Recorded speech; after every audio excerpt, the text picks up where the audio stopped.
Good afternoon again, everybody, and welcome to East Gippsland Shire Council's meeting of the 4th of May 2021 here at Swifts Creek Community Hall. And thank you to all the community members in the gallery for attending this afternoon. East Gippsland Shire Council live streams, records and publishes its meetings via webcasting. youtube.com/c/eastgippytv to enhance the accessibility of its meetings to the broader East Gippsland community. These recordings are also archived and available for viewing by the public or used for publicity or information purposes. At the appropriate times during the meeting, any members of the gallery who are addressing the council will have their image, comments or submissions recorded.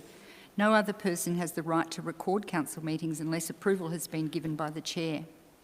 The Victorian Government has amended the COVID-19 Omnibus Emergency Measures and Other Acts Amendment Act 2020 that enables council meetings to be conducted by electronic means, video conferencing, until the 26th of April 2021. A date which is now passed. The Minister for Local Government reissued the Ministerial Good Practice Guideline for the virtual meetings on the 20th of October 2020, outlining the provisions relating to the Local Government Act 2020, allow councillors to attend council meetings electronically, and the requirement where council meetings are open to the public will be satisfied where the meeting is live streamed. The amendments do not preclude councillors from attending a meeting in person in the council chambers. Members of the public are invited to view the council meeting live streamed by following the link on council's website or Facebook page.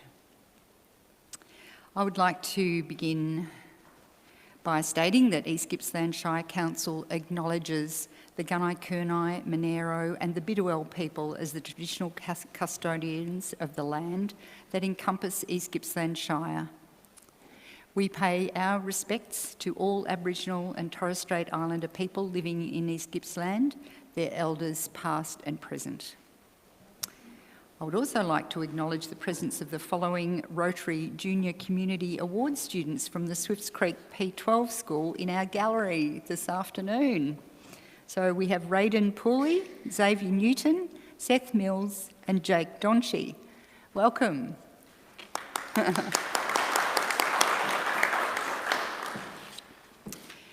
So just moving on with I just wanted to say how wonderful it is, firstly, to be in Swifts Creek. This is part of a significant trip for councillors and senior staff up this way to Tambo Crossing, Swifts Creek, Omeo and Benambra, and we're now on the way back. So it's a real pleasure to stop off and meet and have really good conversations with many of our communities up this way, and thank you for warmly welcoming us in each of the communities we've had the privilege of visiting. Okay, so Mr. CEO, we don't have any apologies from councillors or the executive, is that correct? Correct. Councillors and council staff, declaration of conflicts of interest. Are there any declarations, please? I see none. Thank you. Confirmation of the minutes. So the minutes from the open and closed meetings of the 13th of April 2021. Councillors, have you had a chance to look at those? Yeah, thanks Mayor. I've had a look at those and I'm happy to move those as being a true and accurate record of that meeting. Thank you, Councillor Reeves. Is there a seconder? Thank you, Councillor Allen. Does anybody wish to speak against that resolution, that the minutes be adopted? If not, I put that motion to the vote. All those in favour? Thank you, the motion is carried.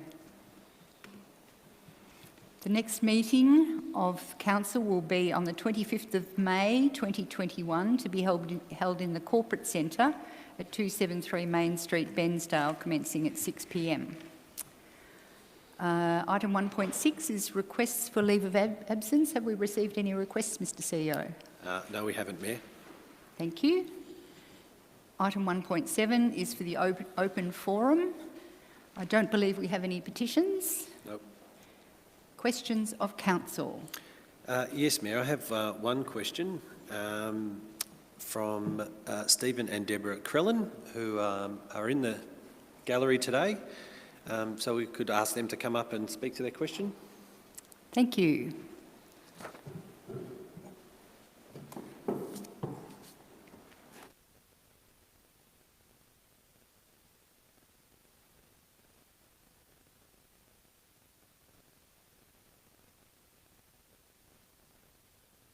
Oh, yeah, cool. Thanks, mate. Hello. My name's Steve from the Post Office and Service Station in Swiss Creek here. One thing, I've been here for 10 years now, and I love the place. It's good. I mean, I work as an AMBO, the CFA, bus driver, truck driver. I do a lot of things here. Coach for the footy, everything.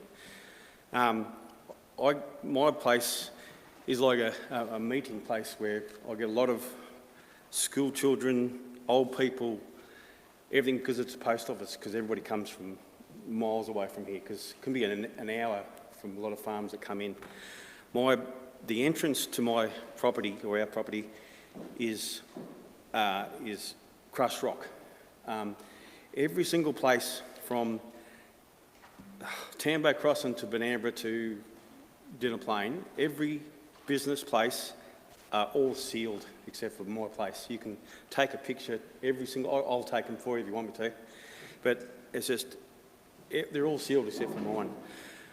The biggest thing is I get a lot of trucks, buses, log trucks come in, and you get four drivers, wide tyres like this, and they're just doing U's to come in and out of the town. I'm the only one who has to fix the problem, because I get potholes like this. On the weekend it can be 4, 5, 6 inches deep, and to me that's a big safety issue. If someone comes ripping in and they can't stop because of the entrance, it's just that the drainage can't get away.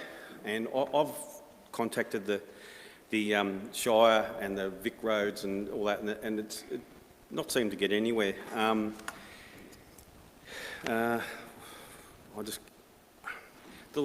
During the fires, I was an essential service, because I supplied all the emergency vehicles, police, trucks, everything. They all come in.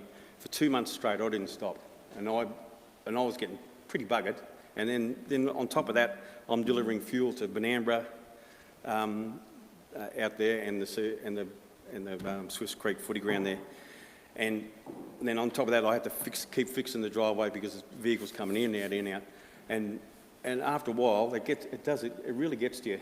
And like I said, I've been 10 years straight. I've done this, and all I need is just a little bit of help. If Shire or Vic Roads, whoever, can seal that section there, then I can do my part and then fix it. But I can't do my part until someone else does their part. Most towns are 60 k's to 60 k's. My end just seems to get forgotten for some reason. I don't know why. It just does. And like I said, everybody comes in there. It's a central service. It's a little place, but everybody comes in to get mail, servo. It's it. Yeah. So. Right. I don't know what more else I can say, but I think it needs to be done. All right. Yep. I really, really do. Thank you. Steve, thanks very much for speaking to Council. I wonder if we have a response right now, or when will we be able to get back to Steve? I'll ask Ms Weigel to perhaps respond. Thank you. Thank you. And as Steve said, it is an issue that officers are aware of that has some complexities around property titles and side roads and all those sort of things. But perhaps I can take the question on notice and we can look into it a little further. Yep, okay, that'd be great, thank you. So. Thank you. Thanks, Steve. Thank you very much. Okay, item 1.7.3, public submissions.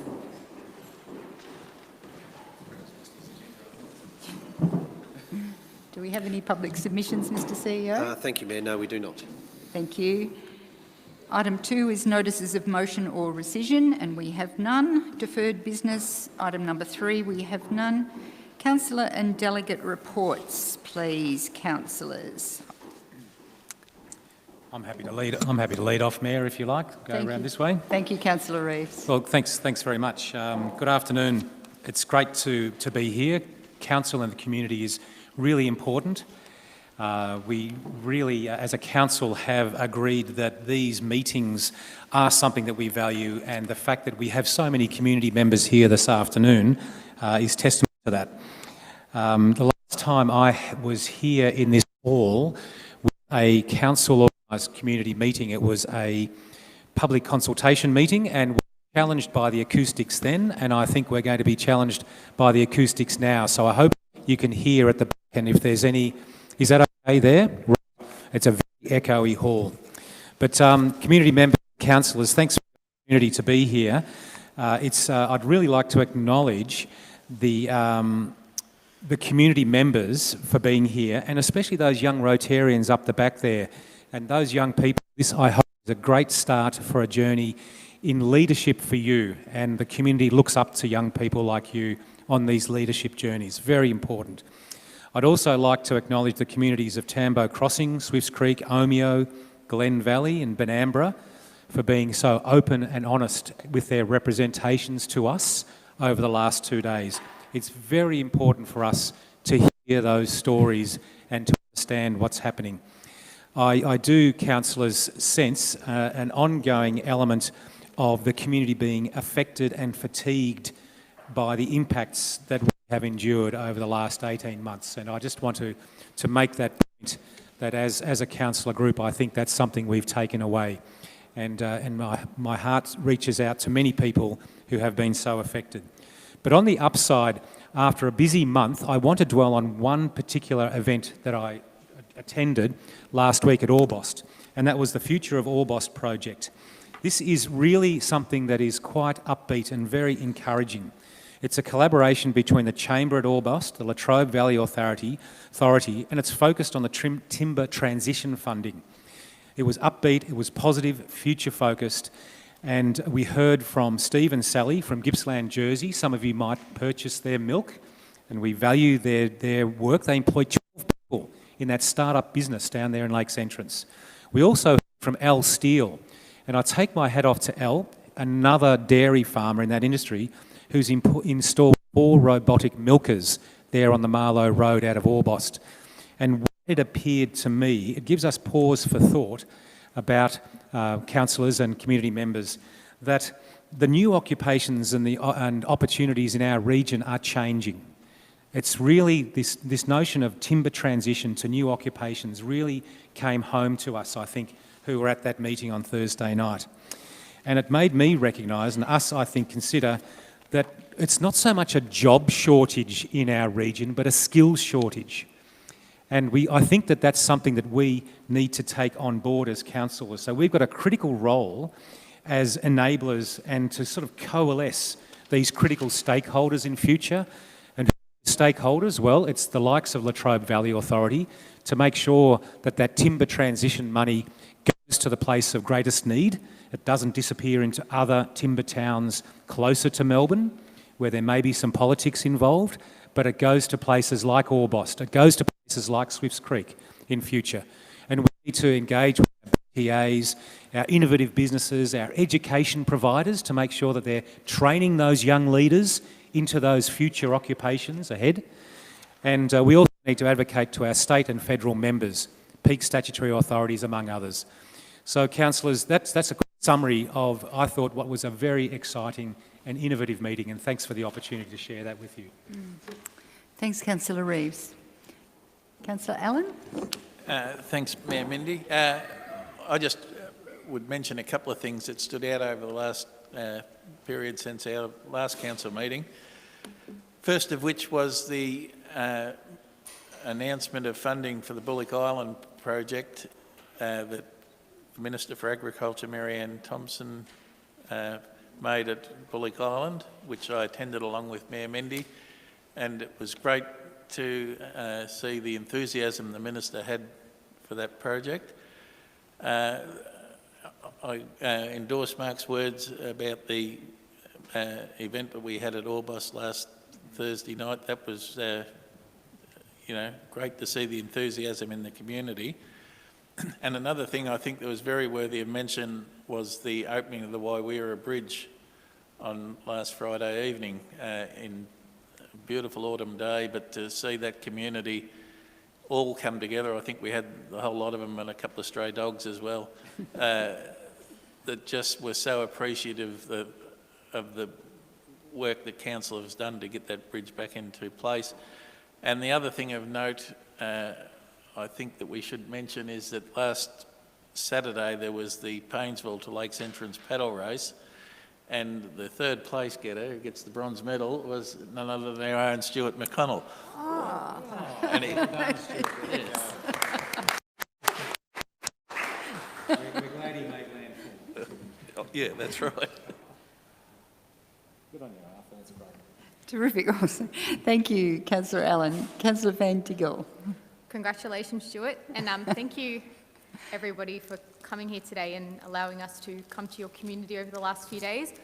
I know personally I have gotten so much out of these last 2 days, so I'm just really grateful to have those conversations, and we know the stories, but to actually meet the people and to hear what you guys have gone through and the challenges that lie ahead. I think it's really given us the opportunity to take that into the council chambers.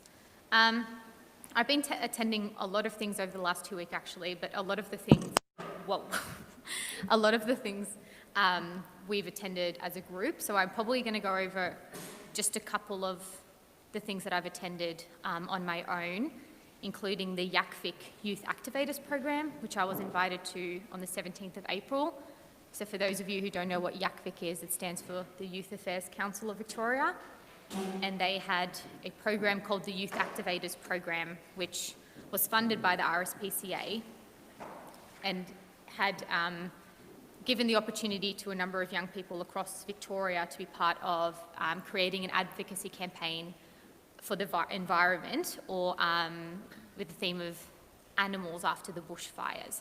So I was able to attend the launching of their project, which was a really small, intimate event, and I was very grateful to be invited to that.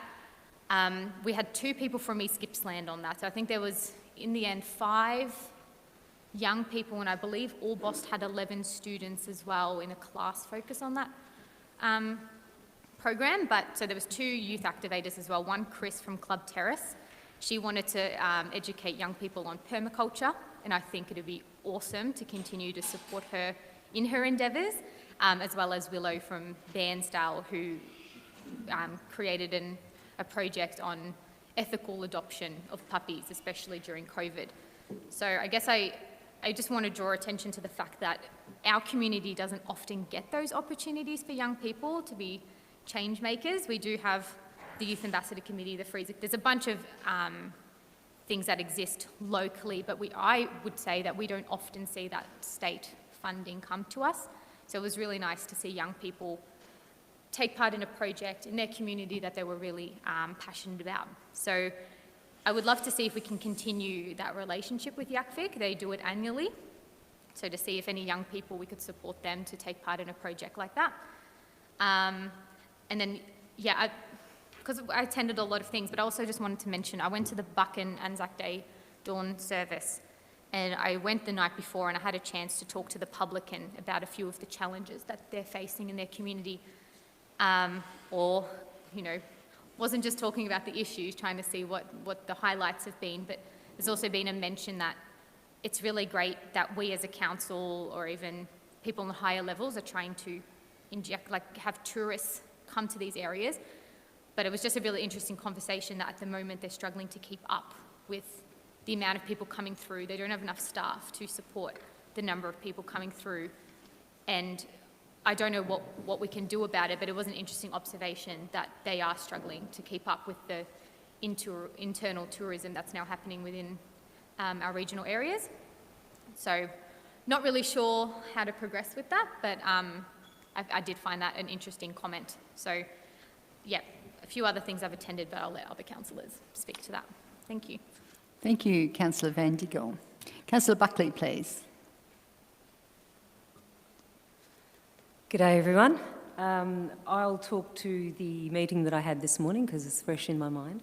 The Northern Management Catchment Authority, NECMA, is responsible for the health of our rivers they call it the southern mountain side of their demographic, but for us it's where the Great Divide falls on the other side of Benambra. And some areas of Omeo, so rivers such as the Midda and tributaries. I found it a really good, engaging process, and the reason why is because they're very community focused. And we spoke of the importance of having community agency that will allow different government agencies to work together with stakeholder management board concepts. And that is something that has been missing in the equation of being able to engage community and having them not just be advisory in their roles, but having them engage in management perspectives of parks and open public spaces, etc. Something that I'm very passionate about is empowering the local people to be able to have agency in the decision-making process, but certainly having access to our public lands and engage in that process. So they've flagged our area as a area of importance, and hopefully what that means is that we'll have a lot more funding come into the high country area to deal with things such as broom and weed management, river health, and I look forward to working with them and look forward to being able to be a conduit for the people and also empowering the people to be engaged in the processes of government. So that's my report. Thank you. Thank you, Councillor Buckley. Councillor White. Excuse me, thank you. I'd probably begin my report basically going backwards. So just the 2 days that we've had up here in the higher country, it's still evident 15 months after the event that as much as things have happened, people have perhaps got back on their feet, but they are still, in conversation with them, they are still deeply traumatised by the events of the Black Summer of 2019-2020, which is really hard. I hope that they can, I just hope that they can actually still get support and come together to help them through that stage of trauma, because you know, it has obviously deeply troubled them, and you know, this long time since, they are still deeply troubled, to go back and reflect. So I wish them all the best, and I appreciate that they've welcomed us into their area and talked through their problems. So I hope Council can in some way still assist, which I've no doubt we will. Now I'd like to go back to the Thursday before the field days, the East Gippsland field days, and of course the Anzac Day ceremonies on the Sunday. An event that was organised for last Anzac Day, which was the visitation of, I think, 3 company, they were engineers, and they were actually called the Tunnel Rats from Vietnam. Extraordinary people, and the tasks that they had to undertake must have been horrendous, to descend into the darkness of enemy-occupied bunkers and tunnels. Would have taken such great courage, and many of them did not survive that. So last year there was a contingent of about 80 were coming from all parts of Australia, and of course COVID put that on the back burner. But credit to them, they chose to make that visit this year.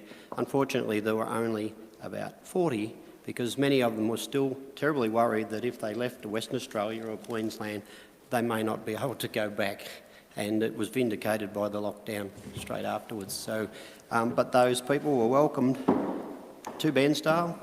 I was accompanied, I accompanied the mayor to that evening, and it was good to talk to them. And you know, all these years after that war, as some of those people spoke, they still got terribly upset and emotional about their what was, their history as young men. So, all these years later, they are still troubled by those events. Anyway, it was very good to see. They had their banner and they performed in the march on the Sunday in Bearsdale, and they were warmly received. So after that event came the field days. Now, this was not council sanctioned what I did at the field days, but I still would like to speak of it just because I was proud to be able to be part of the community and assist. And it was just to actually say some of my sheep turned up at the field days to be shorn by a group of shearers who travelled vast distances to come and get some additional tuition from the AWI-sponsored shearer trainers. So I was very stoked to be able to actually my wife and I, to supply the sheep for that event to make it successful, because they'd found themselves in a bit of a spot that they had all the shearers coming and they didn't have sheep. So anyway, that was aside from a council event. And of course the field days were really, really successful, and as you would all know, council, Catchment Management Authority, Southern Rural Water and East Gippsland Water provided a very large sponsorship of exactly $60,000 to halve the gate fee, and the people came. So it was really good. They had a great weekend, and of course then on the traditional 25th, which was Sunday, went to Lindenow at the crack of dawn for the dawn service and participated in wreath laying and speaking to the crowd, which was a large crowd for a small community, very large crowd, and it was, as usual, very sombering time in remembrance of those who had gone way, way before us to give us what we have now as our freedom. So the dawn service, a great event, and then I had the honour then of going into Bearsdale to the main march and ceremony and laying a wreath on behalf of council at our newly renovated cenotaph, which looked amazing. The RSL had done a beautiful job, and if you probably drove past the next day or whatever, you would have seen it completely covered with red poppies right around, and it really, truly was beautiful. And of course, in that ceremony, it was still the reflection of those who had given so much to give us what we have today. So I thank you. Thank you, Councillor White. Councillor Crook, please. Thank you, Madam Mayor. I also attended the Anzac Day events in Paynesville this year, and I was really pleasantly surprised at the turnout for the dawn service, but even more impressed by the attendance at the mid-morning service, where I too laid a wreath on behalf of the council for the fallen.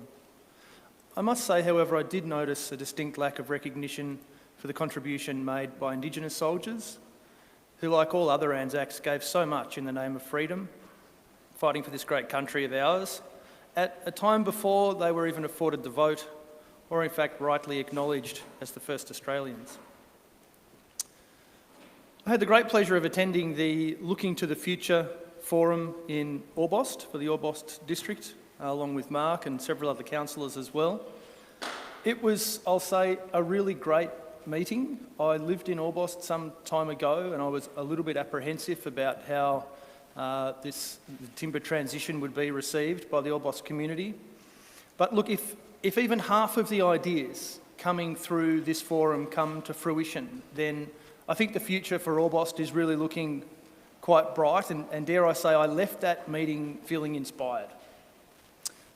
I'll say too, as a council, I think we really recognise that this transition is very challenging for all of our timber towns and our timber communities.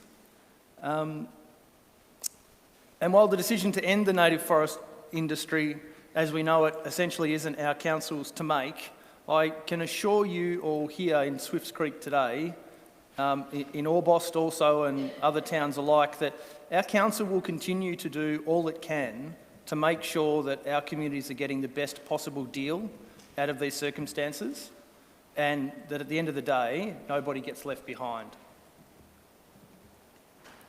I note too that yesterday was the start of the hearings for the independent assessment process for the Cowbar Mineral Sands mine near Bearsdale, and I read with interest our council's opening statement to this process.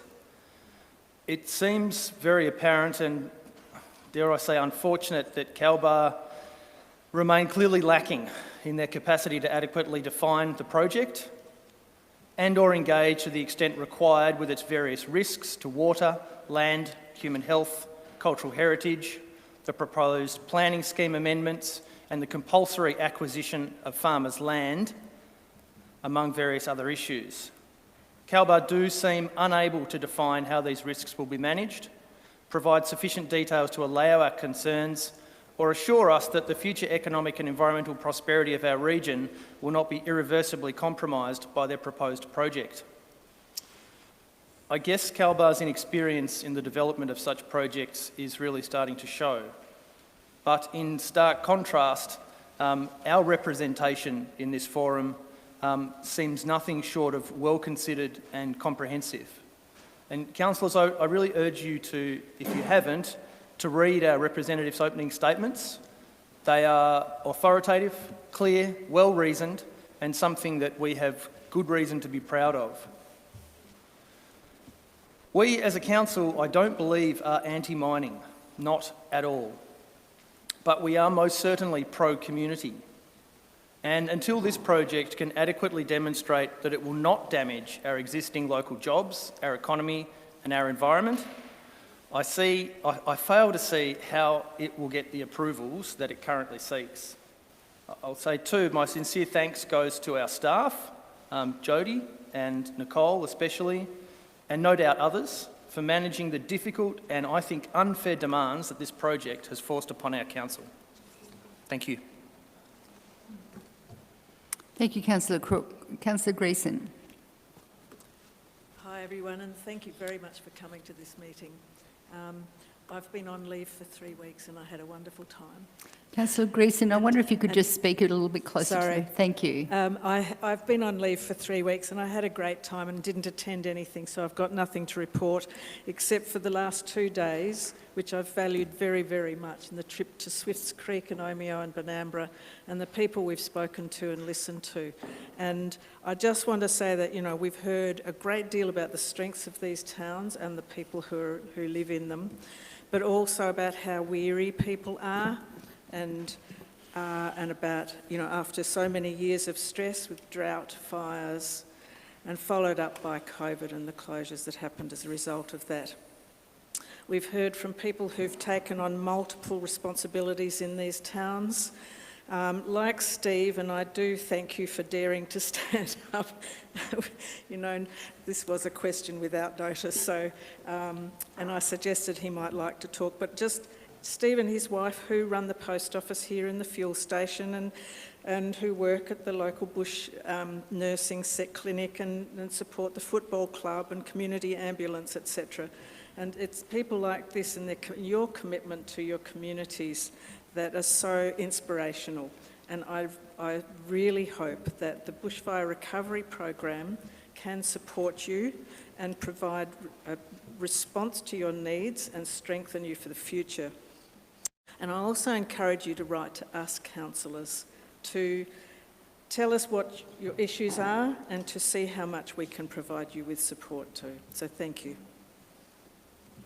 Thank you, Councillor Greeson. Councillor Stowe. Thank you, Mayor. Look, I've attended many functions like all these other hard-working councillors for the month, but I won't go over old ground. Just yesterday, Sunday at least, 3 of us came up a day early, Councillor Allen, the CEO and myself, did a little cook's tour around the area, the high country, went out to Richard Darby's exciting new gold mine out there. We're hoping the shares go up beyond the $1.5 cents they currently are.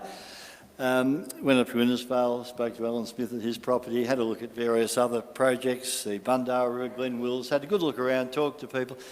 And like the other councillors, it's important that we as a council group get to some of the more outlying areas like the high country up here, talk to people and see firsthand what's happening and listen to what's going on. So thank you, Mayor. Thank you, Councillor Stowe. It's always interesting to see the variety of things that councillors have been involved in the last few weeks. So thank you very much for all those reports. I've got an extensive report which I've written and will submit for the publication with the minutes when that occurs. But I just wanted to speak briefly about a couple of things. I've particularly appreciated councillors recognising the community visits that we've had up here. Councillors, the work of council is really to support our communities, and I think and I hope that we're getting better at listening to and communicating with our communities. But obviously that's an ongoing journey. There'll be iterations of improving our communication, I hope, and I do hope that continues. But I also expect council to do our best to listen and hear what the issues are in our communities. My last 3 weeks I've attended a lot of things, but there's been a bit of a focus around art and education. So there've been a few particularly wonderful art events that I've been involved with. One was the opening of an exhibition in Bearsdale, the East Gippsland Art Gallery, of local artist Lyndon Dean's work, which if any of you are in Bearsdale, I would recommend for a visit. She's a wonderful, naive artist. I also attended the launch of the Orbost Studio for Dance Research, which is quite an amazing,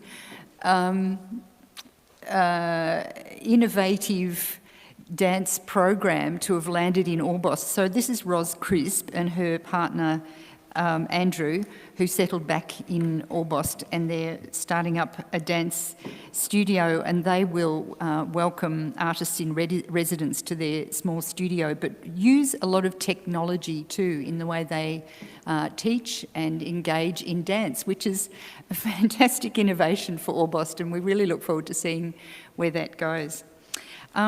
And finally, there was a wonderful art mural project which was launched in Lindenow at the Amy Shand Park, and that was involving the students from the Lindenow Primary School, which was particularly wonderful, and I'd recommend anybody go and visit that too.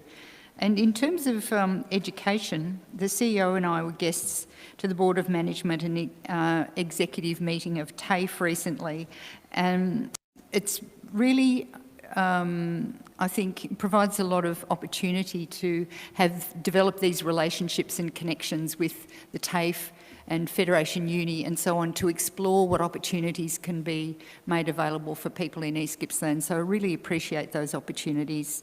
And finally, in Lakes Entrance, I attended the first ever Federation Uni Business School MBA course, the graduation of that course in Lakes Entrance. So 16 people graduated from that course. It was the first one ever offered locally, including our own Sam McPherson, who's an officer at East Gippsland Shire.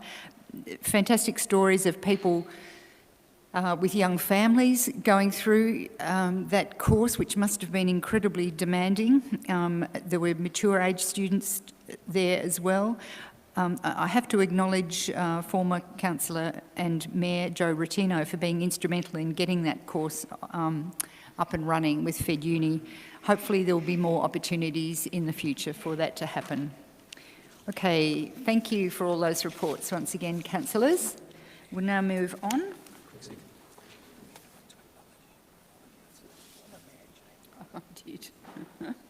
Thank you, Councillor Reeves, and I do apologise. I should have at the start of this meeting acknowledged former councillor and Mayor Jane Rowe, who's in the gallery. I apologise, Jane. It's great to see you here, and it's great to have seen you in the last couple of days as well. Okay, moving on to item 5 on the agenda, which is for officer reports, and we start with 5.1.1, Community Projects Grant Program Funding for Round 2, 2021. And I will hand over to Ms Pitkin for this, is that right? Thank you. I'm not sure, if you speak quite close. Thank you, Mayor. Yep, Great. I was pressing the wrong part of the microphone. Councillors, before you is a report seeking your endorsement to adopt funding recommendations from the panel through the East Gippsland Shire Council Community Projects Grant Program to the value of $60,322.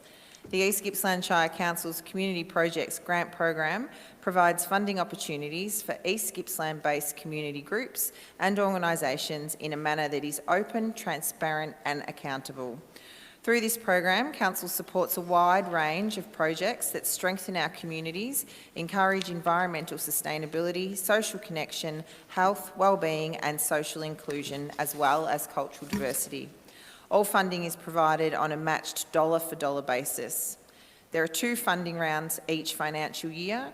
Round 2 of the community project grants opened on Wednesday the 6th of January and closed on Wednesday the 3rd of March. Applications in this round must be for projects that start after May 2021. The 2020-21 round 1 period was influenced by significant project delivery challenges for our community, which has resulted in an underspend that has now been added to the round 2 budget. The current grant round 2 attracted 22 applications, 14 of which have been recommended for funding for a total project spend of $60,322.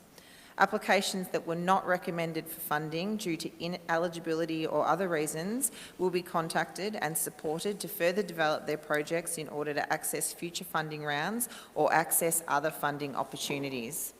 We have online this afternoon Rebecca Pantry, Coordinator Community Programs, who will be happy to take any technical questions should you have them.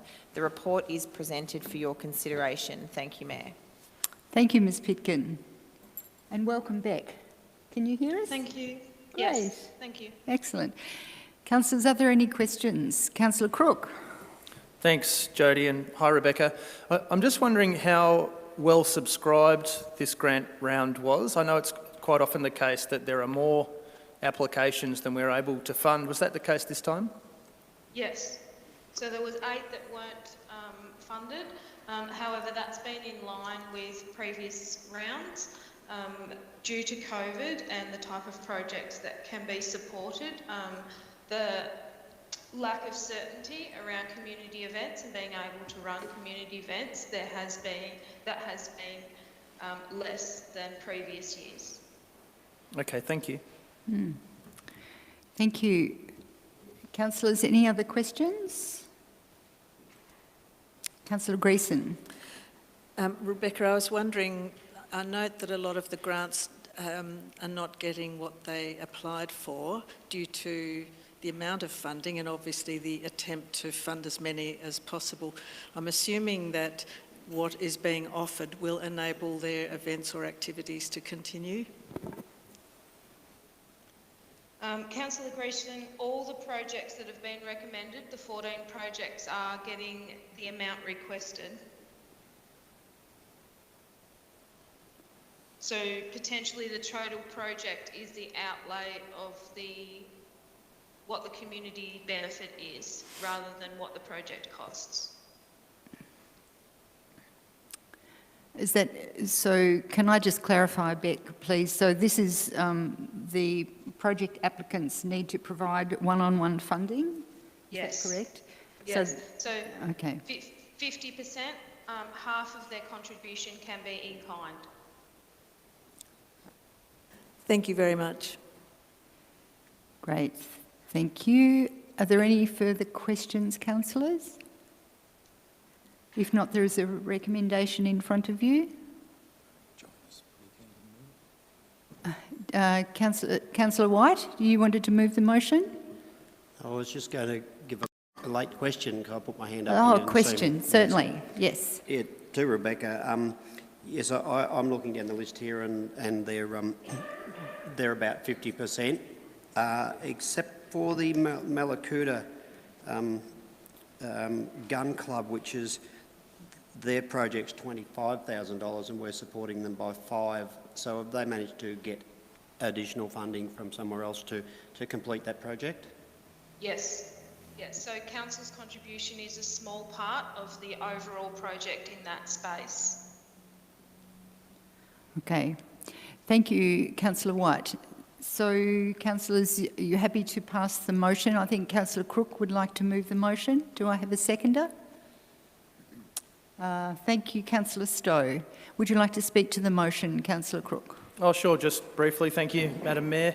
Look, councillors and for those in the gallery today, this is a great program that's been ongoing for some time. Obviously, we're funding a whole range of different community initiatives here from local sporting clubs and the like, and I'll just mention a few. The Bearsdale Old Time and District Dance Group, the East Gippsland Uniting Football Club, the Bearsdale Four-Wheel Drive Club, the Omeo District Agricultural and Pastoral Association. While Council is contributing some $60,000 to these projects, the project's overall value is actually in excess of $150,000. So this is exceptional value for your rates and for our communities. So I commend the project. Thank you, Councillor Crook. Councillor Stowe, do you wish to speak to the motion? Yes, just briefly. Look, it's good to see small clubs get some funding for projects that mean a lot to them, and they'll mean a lot not only today, but a lot of these will go into the future. So I fully support this and have pleasure in seconding the motion. Thank you. Is the motion opposed? Does anyone else wish to speak to the motion or against the motion? Thanks, Mayor. I will. Councillor Reeves. And thanks, councillors, for your, I'm sure, unequivocal support on this and being able to put a fiscal value on it. But many of these projects also have an amazing community value, and the health and wellbeing aspect is almost immeasurable of what these community groups are doing and how they're going about it. Thank you. Does anyone else wish to speak for or against the motion? If not, I put the motion to the vote. All those in favour? Thank you. The motion is carried. Item 5.1.2 is the East Gippsland Shire Council Arts and Heritage Grants Round 2 for 2020-2021. To you, Ms Pitkin, again. Thank you. Thank you, Mayor. Councillors, before you is a report seeking your endorsement to adopt the funding recommendations for the Arts and Heritage Grants Program to the value of $20,600. This Arts and Heritage Grants Program started in 2007 and is managed through the Council Enterprises Unit. The program aims to support individuals and local organisations to present or develop arts activity and heritage projects in our community. The program is made up of 4 available streams, being Major Arts Projects Grants, Arts Projects Grants, Heritage Project Grants and Quick Response Grants. Projects in each category must generally result in some form of public art presentation. This round, being round 2 of the Arts and Heritage Program, opened on the 6th of January 2021 and closed on Wednesday, March 3rd, 2021. The current round attracted 8 applications, requesting a total of just over $53,000 to support projects with a total value of just under $200,000. Funding has been recommended to the value of $20,600, which expends the remaining budget for this financial year. Unfortunately, not all applicants will receive funding this round. However, those who have missed out will either receive council funding, have either received council funding in 2019 for similar projects, or it is expected that they will continue to work with officers to strengthen their applications for future rounds. A list of all applications received and the panel's commentary when reviewing each application can be found in the attachments to your reports. Also present this afternoon is Manager Council Enterprises, Chris Wayne, via video link, who would be happy to take any of your technical questions. The report is presented for your consideration. Thank you, Mayor. Thank you, Ms Pitkin. Good afternoon, Chris. Councillors, are there any questions, please? Councillor Crook. Thank you, Jodie, and thanks, Chris. Just if you could draw a distinction for me between major arts projects and arts project, is that clearly a financial thing? Thank you for the question, Councillor. So there's a couple of aspects to that. It's a financial aspect to that, and also the size of the project that's being delivered. Also some other aspects of it could be the impact to certain areas of the community and so on. Okay, thank you. Councillor Buckley.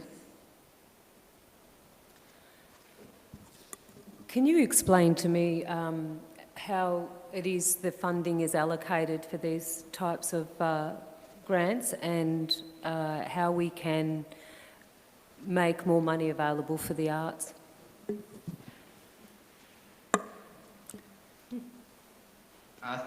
Thank you for the question, Councillor. As far as allocation for the funding available, with each application, the panel reviews what funding has been recommended, the budget available, and also what contribution can be distributed to be able to support the program going ahead. I don't have a current answer as to how we can receive more funding to put out through this grants program. However, I do know that each funding round we do spend all of the $50,000 worth of budget. Councillor Buckley, I can probably answer the second part of your question, which would be that would be a budgetary consideration for councillors to make as part of the normal budgetary process. Thank you, and I would ask councillors to reconsider their position on or past budget considerations in regards to the arts, and that we should be allocating more of our funding for the purposes of community social cohesion and also for mental health, which is what the arts is so poignant in being able to heal and bring communities together. So I look forward to working towards that aim. Thank you, councillors. Are there any further questions?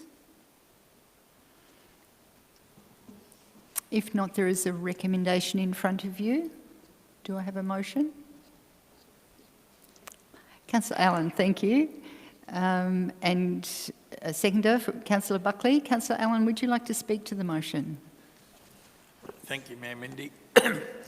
Yeah, look, I think it's important that these sorts of programs that bring communities together and provide cohesion and that at a different level to, you know, the mainstream of things are very important, and I think we should support them.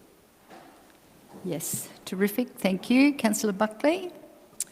Furthermore, I think it's an incredible opportunity for addressing the need to be able to support arts and theatre within our community. We were briefed just recently for the need to have a space, a music auditorium for East Gippsland, which has been sadly lacking, a deficit for the community. There are options available for those types of enterprises to take place, and I look forward to lobbying state and federal governments to be able to support us in the future to provide such a venue. Thank you. Thank you, Councillor Buckley. Is the motion opposed? Does anyone else wish to speak for or against the motion? If not, I'll put the motion to the vote. All those in favour? Thank you. That motion is carried. Item 5.2 on the agenda, item 5.2.1 is the Capital Works and Major Projects for Q3 2021 report. And we have Ms Weigel, please. Thank you, Mayor. Councillors, before you we have what is a regular report on the status of the capital program. This report for the status at the end of the third quarter of the financial year. As councillors will recall, we started with a very large budget for capital programs this year, for the capital program, of over $66 million. As at the end of Q3, we had $23.9 million expended and another $20 million committed, giving us over $40 million of either spent or committed, which is 65% of the adopted budget. Every quarter we also review the budget and the capability of the spend. So the budget has now been rounded down to $47.7 million, which means that there is an additional $10 million, or a little over $10 million, that we're proposing is carried forward to the next financial year. The majority of this carry forward is actually made up of large multi-year projects where we have had, the phasing has perhaps been a little unrealistic in terms of how much we would spend in the first year of the project. So these projects are not at risk and still will be delivered within the 2 financial years that they were budgeted for. It's just that we need to move a little more budget from year 1 to year 2. The report also identifies savings that have been made during the year through the holding account, and currently we have over $2 million, $2.17 million in the holding account, which is an identified savings from projects that have been delivered a little under budget.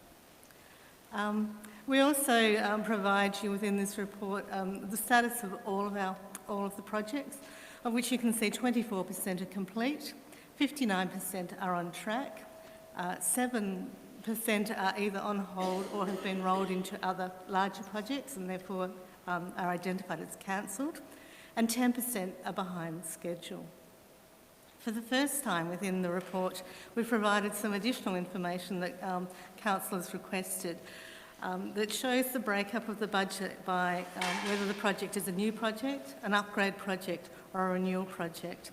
And you can see that actually to date 73% of expenditure has been on renewal projects, so renewing existing assets across the Shire. We've also provided you with some information on how much we spend on maintaining these assets. Now, whilst this isn't part of the capital budget, it comes from the operating budget, it is linked to the capital program. So to date, we've spent a little over $17 million maintaining our assets across all asset classes. We've also provided you with a table where you can see expenditure by place, by the 13 places across the Shire. I'm happy to take any questions. Thank you. Thank you, Ms Weigel. Councillors, are there any questions? Councillor Crook, thank you. Thanks, Ms Weigel. I'm just wondering where the Omeo bike track fits into that capital works and major projects. Is that would be categorised as on hold currently? It will be categorised as behind schedule. As behind schedule, thank you. So it is a multi-year project, so it's one of the large ones and a part of the reason why there is such a large carry forward. And yes, I was going to say that was my next point. So that would account for a large proportion of that? That's right. The World is another one which is slightly behind schedule. So there's a couple of very large projects that you only need a little change in the phasing and it makes a big difference to the budget. Okay, thank you. Thank you. Any further questions, councillors? Ms Weigel, if I could just ask a question on item 5.2.1.3, which is the asset maintenance chart that you've provided us with. Thank you for doing that, but I just needed a little more explanation. So each item there has a fee, a cost for materials and service, and then employee. Is that the column under employee? Is that the staff cost for that? That's right. That's where we have internal teams, like our Parks and Gardens team, our carpentry crew, and the costs of managing contractors. So even with our roads and drainage, we've got some of those are delivered in-house by our team. So that's the cost of delivery in-house. Okay, thank you. Thank you, and thank you for providing that. Okay, if there are no... Oh, Councillor Crook, you have another question? Yes, thanks, Madam Mayor. I notice in terms of our maintenance expenses, we're looking at spending about $10 million on roads in particular. And after that, our biggest spend is on the recreation and open spaces. Are those figures consistent with the expenditure for previous years? They're year-by-year expenditure, so we have a fairly detailed program of road maintenance and all of our open spaces. So that's all of our parks and gardens, all of our recreation reserves and the like. So yes, they're fairly consistent spends. Thank you. Thank you, councillors. Are there any further questions? If not, there is a recommendation in front of you. Do I have a motion? Thank you, Councillor Crook. You'd like to move that recommendation? Thank you. Do I have a seconder? Councillor Stowe, thank you. Would you like to speak to the motion, Councillor Crook? Oh, look, thank you. Just very briefly to say that these are eye-wateringly large figures, but these are the types of numbers that we need to be spending to continue to deliver the level of service that our communities expect. Thank you. Councillor Stowe? I just think it's self-explanatory and well managed, and I'm happy to second it. Thank you. Is the motion opposed? Does anyone else wish to speak either for or against the motion? No? Then I'll put the motion to the vote. All those in favour? Thank you. The item is carried. The motion is carried.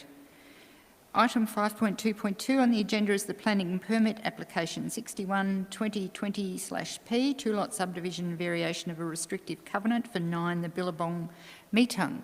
And we have who do we have? Thank you, Jodie. Brain fade. Sorry. Thank you, Ms Pitkin. Thank you, Mayor. Councillors, before you is a report seeking your resolution to refuse to grant a planning permit for a two-lot subdivision and variation of a restriction on title at 9 the Billabong Meetung. The salient points for Council to consider include: the application was subject to public notification and received a significant number of objections. The objections relate to both the subdivision and the matter of varying the covenant. The main concern is for disruption of neighbourhood character. The permit application contends that the established neighbourhood character needs to be considered in the whole context of Kings Clove, where varied lot sizes are present. Officers agree that the variation of the covenant is suitable, given that the requirements of the covenant cannot easily be fulfilled due to insolvency of the entity named as the approving body. However, the application must be decided with respect to the whole of the application that was made to the responsible authority, not on part thereof. Officer assessment is that the proposal is not generally in accordance with the incorporated plan relating to the land. Additionally, there is clear neighbourhood character distinction between lots subdivided under the Resort Convention Centre precinct of the incorporated plan and that land which has been subdivided in accordance. The proposal ultimately, when considered on its planning merits, is inconsistent with the East Gippsland planning scheme and is not supported with recommendation for issue of a notice of refusal to grant a planning permit. Also present online this afternoon is Robert Pringle, Statutory Planning Coordinator, who'd be happy to take any technical questions. The report is presented for your consideration. Thank you, Mayor. Thank you, Ms Pitkin. Councillors, are there any questions? Councillor Crook, thank you. Thank you, Jodie, and thanks, Robert, for being available. On the face of it, councillors, this just looks like another subdivision in what appears to be a fairly high-density, primarily residential zone. Robert, could you just explain to us how this proposal is inconsistent with the planning scheme? Thank you for your question, Councillor Crook. Look, this is a particularly master planned subdivision, and there were particular requirements entered into to establish the subdivision in conversion from farmland probably 2.5 decades ago. One of those keys was utilising a planning scheme amendment to rezone the land, and the desired land rezone was in a low density environment. The planning scheme has changed somewhat significantly since the time of the original subdivision, to the point where the subdivision provisions in the low density residential zone now provide for a 2,000 square metre allotment, where prior there was the ability to have a 4,000 square metre allotment. Where we say that there is significant difference in the proposal versus the existing character is that, by and large, for this precinct that was subdivided under those original provisions, that subdivision was done at the density of 4,000 square metres or greater. There is an area of land to the south, and it is very much in close proximity, that is utilising a different part of the planning scheme and utilising more of the incorporated plan to set out a higher density of development. So we're very clear in our recommendation that there is a clear distinguishing line between areas subdivided with other provisions and areas that have been subdivided under the low density residential zone provisions. And those low density residential zone provisions, although they have changed since the time of the initial subdivision, the character that has been established under those provisions is quite apparent. In terms of the arguments of the objectors around this neighbourhood character, we heard in the submissions that there are a number of people who were told time and time again over the years that they would not be able to subdivide their land, and they've developed accordingly. And that has shaped this character of a single dwelling on that 4,000 square metre allotment. What we are recommending is that that pattern for this precinct be adhered to, and that ensures the balance of the neighbourhood character will be preserved. If we were to allow this subdivision, I would expect that, as the objectors have raised, we would see more applications being made, and the neighbourhood character would be changed to the point where the objectors, who are residents primarily of this neighbourhood and who have bought into a particular amenity of that neighbourhood character, would be forced to reconsider where they're living, and we could see development pressures in other areas of the Shire. Okay, thank you. Thank you, Councillor Crook. Councillors, are there further questions? Councillor Buckley, please. I can understand the precedent that's been set in regards to this particular planning issue, but I guess my social conscience has to raise when we are in deficit of housing. This, I suppose, to me seems like a basic, the wealthy want to keep their areas and their land sizes and their lifestyle applicable only to themselves, when sometimes people would like to subdivide to provide... Councillor Buckley, I just want to interrupt. Do you have a question for the staff, or we don't want to enter into debate at the moment? Certainly. The question therein lies is, will these types of objections mitigate some of the council problems that we're facing, I suppose? So it's a difficult question to ask, and maybe something that you might want to take on notice. Yeah, I'm happy to answer that in the interim and take some further consideration of the question on notice. I suppose the short answer, Councillor Buckley, is the decision before us that the planners have made, which is what you will always see has been made based on the East Gippsland planning scheme and the provisions within that. The other short answer is that subdividing one large block in Meetung is a long way from solving any of our social housing issues. However, we do have other work going on from in our community planning team in relation to social housing in general. Thank you, Ms Picken. Thank you, Councillor Buckley. Councillor Reeves, you have a question. Yeah. Pardon me. Thank you, Jodie and Robert. My question is around the amenity, or the apparent amenity, of the 4,000 metre block, where there are quite a number of blocks nearby which are much smaller. And how can we consistently apply that amenity provision at the Billabong, where at the Sanctuary perhaps, or Lake Grove, which are not very far away, there are smaller blocks? Thank you for your question, Councillor Reeves. And again, to reiterate, there is a key difference in the planning scheme provisions between how these lots were created initially and how the lots to the south in the resort schedule were created. So again, it ties into what that larger vision for the estate is and relates to particular approvals that have been granted and are a part of the planning scheme to allow for that greater density in the resort schedule area. And this lot that is subject to the application is not in that resort schedule area.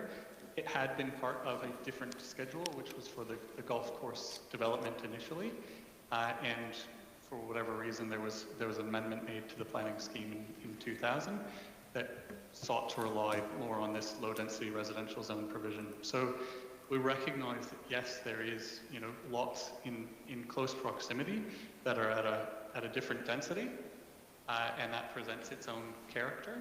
We disagree with the applicant in that there is a very clear reason why there is a distinction.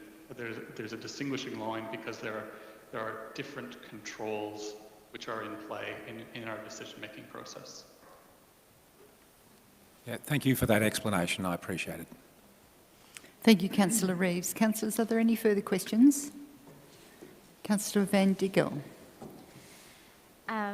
Thank you, Robert, by the way, for all of that information. I'm wondering, has there been any lots in close proximity that have applied for a subdivision before and been refused?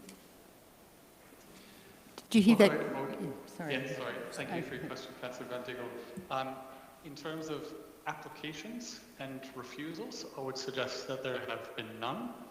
In terms of inquiries over the years, there would be countless number of inquiries. Basically, as people are looking to purchase property, or alternatively, have been working on the development of their land and are asking, after they've purchased, setting up where their house is going to be on the land. Both inquiries from the aspect of, can I subdivide, or can my neighbour subdivide the land? And consistently the advice has been, over the years, it's predominantly been no, and that was on the basis of the low density residential zone providing for a minimum lot size of 4,000 square metres. And since the changes to the planning scheme, which allow a lot size of 2,000 square metres where reticulated sewer is provided, the answer has been, look, the answer is not, no, you cannot make a planning permit application. However, we'd be in the situation where we would most likely be recommending that that application, that permit is not granted. Thank you, Robert. Thank you, councillors. Are there any further questions? If not, there is a recommendation in front of you. Do I have a motion? Thank you, Councillor Reeves. Do I have a seconder? Thank you, Councillor Greason. Would you like to speak to the motion, Councillor Reeves? Thanks, Mayor and councillors. The planning matters always challenge us, and I think that we have to be guided by this high-level strategic documentation. If we start venturing outside strategies and zoning and so on, we run into a bit of a minefield. I think the key point here is, as was alluded to by Robert, is that many people have sought and inquired about this matter but have been provided advice, and this is a bit of a test to that. And I think that that we need to be true to the lines that are drawn on the map around where those provisions can be made around subdivision or lot sizes, and respect those provisions, and in particular people who have bought in that area with the understanding that there's some security around their amenity and the block sizes. There is a range of product in that area, but not in this particular place, in the Billabong. So that's where the blocks are larger, and outside that, in those other areas are where the blocks are smaller. And we should maintain that consistency, councillors. Thank you, Councillor Reeves. Councillor Greason, you wish to speak to the motion? Thank you. I just wish to support the officer's report. Thank you. Thank you. Is the motion opposed? Does anyone else wish to speak either for or against the motion? If not, I put the sorry, Councillor Crook. Yeah, look, I guess I'll speak in favour of the motion.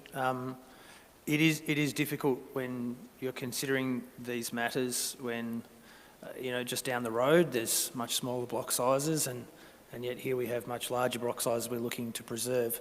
I think the point that Mr Pringle made around the level of inquiry that's been received over the years would suggest that if councillors we were to approve this subdivision, it would be the thin end of the wedge, and there would be a cascade of applications, and it would in fact change the nature of the character of that place where people have chosen to live. So I think we need to stick with our plan, so to speak. Thanks, Councillor Crook.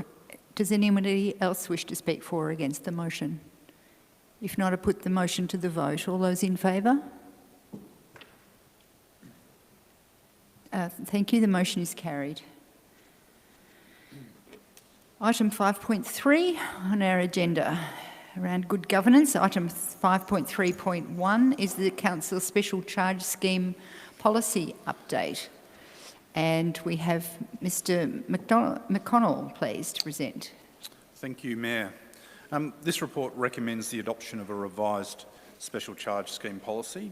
The Local Government Act provides that council can apply a special charge to property holders to fund works where there's a special benefit to those landholders. Typically and historically this has been for the purposes of construction or sealing of a road or construction of a footpath. In this case, council's considering a special charge scheme in relation to water supply to meet the fire protection requirements in the Bearsdale South Industrial Estate on the basis that providing a supply in this way is the most cost-effective outcome for the landholders in that industrial estate. Before this work proceeds further, there's a need to update the special charge scheme policy, firstly as it was due for review, but secondly, the revised policy also clarifies that the charge can be determined by means other than simply the area or frontage, which would often be used when considering a road or a footpath or similar. And this approach is referred to as use of a benefit unit, which provides a more general way of assessing the benefit of the works to the different landholders and therefore the allocation of the costs. And in this case, it's suggested that that would be in accordance with, in effect, the capacity for development of larger buildings on these individual lots and the opportunity, the economic development opportunity that presents. So, councillors, the report is presented for your consideration and you have an officer recommendation in front of you. And we've also got Sharon Ragoose and Stephen Kleinitz online in case there's any other questions that are required. Thank you, Mr McConnell. Councillors, are there any questions, please? Councillor Crook. Yes, thank you, Madam Mayor, and thanks, Sharon, for coming in today. Just wanting to confirm that a significant proportion of the costs incurred in delivering the water upgrade will in fact be met by East Gippsland Water, and that this charge scheme is simply a mechanism to raise a smaller proportion of additional funds to allow the project to proceed. As the project is currently configured, there's a stage of works underway, or has recently been completed, which is being fully funded by East Gippsland Water to the tune of about $1.1 million. The next phase of work has a total cost of $1.3 million. Council's already managed to secure a grant of $500,000 to go towards that $1.3 million, and the proposal is to fund the remaining $800,000 in part by a special charge scheme and in part by a contribution from council. So as you rightly indicate, Councillor Cook, this is a portion of the total project cost that's proposed through a special charge scheme. Thank you.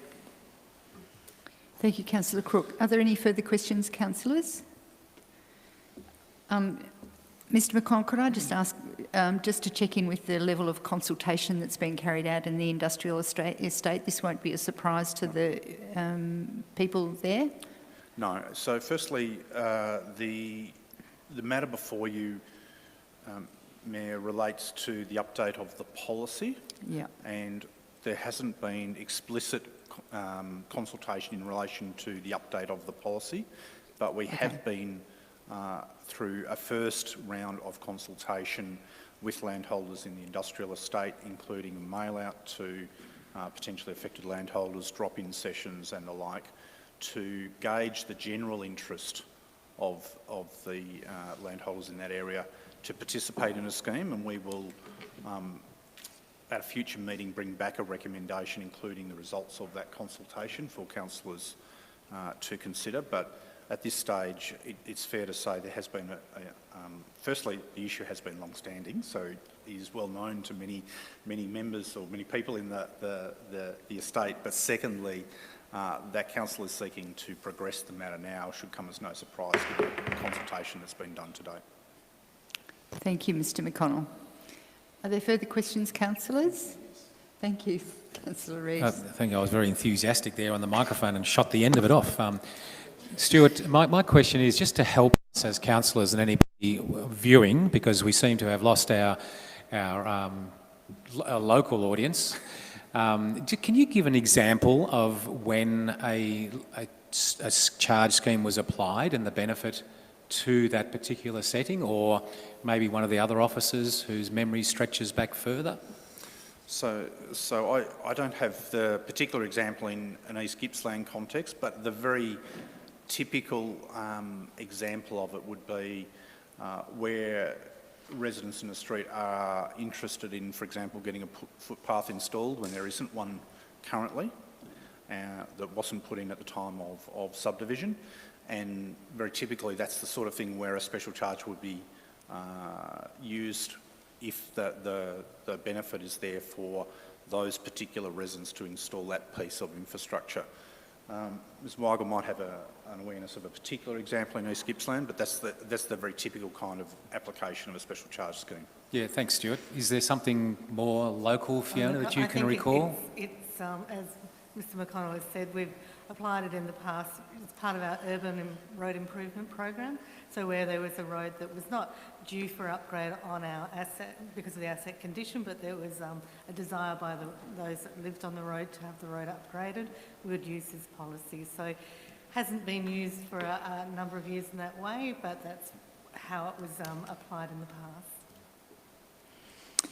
And a quick question and clarification then. So for residents who might be fearing that they may have a special charge scheme applied to their street and that might impose a financial burden on them, there are provisions around certainly 50% or more of a street need to agree to that particular proposal, for example, just as a reassurance. I think that's the sort of wording in the policy. Yeah, absolutely. So there's the provisions around the special charge scheme are firstly governed by the Local Government Act and secondly by this policy, and there's quite a detailed process, firstly of consultation and seeking support or otherwise, and then ultimately there are also,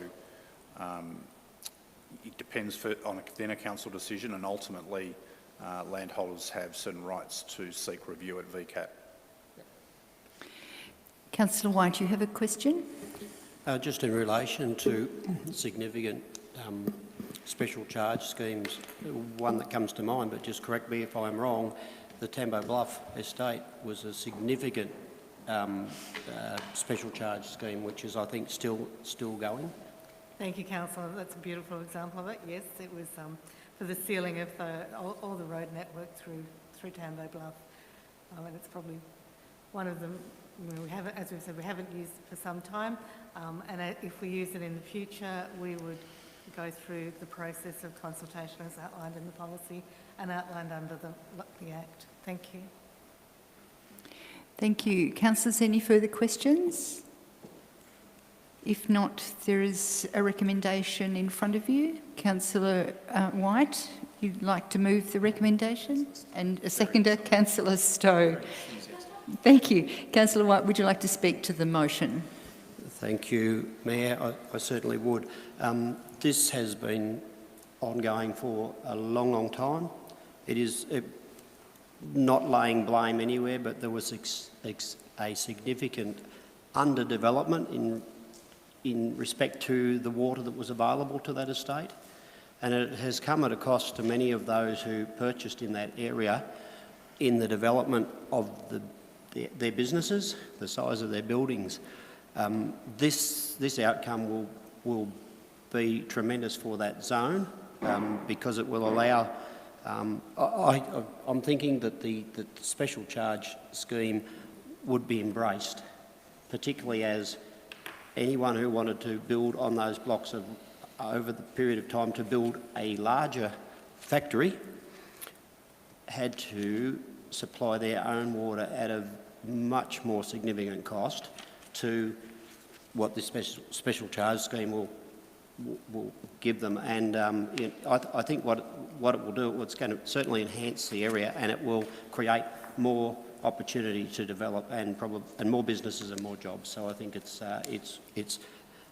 so overdue, but it's welcome, and I think this is a really good way forward that we can support that part of South Bearsdale Industrial Estate. So thank you.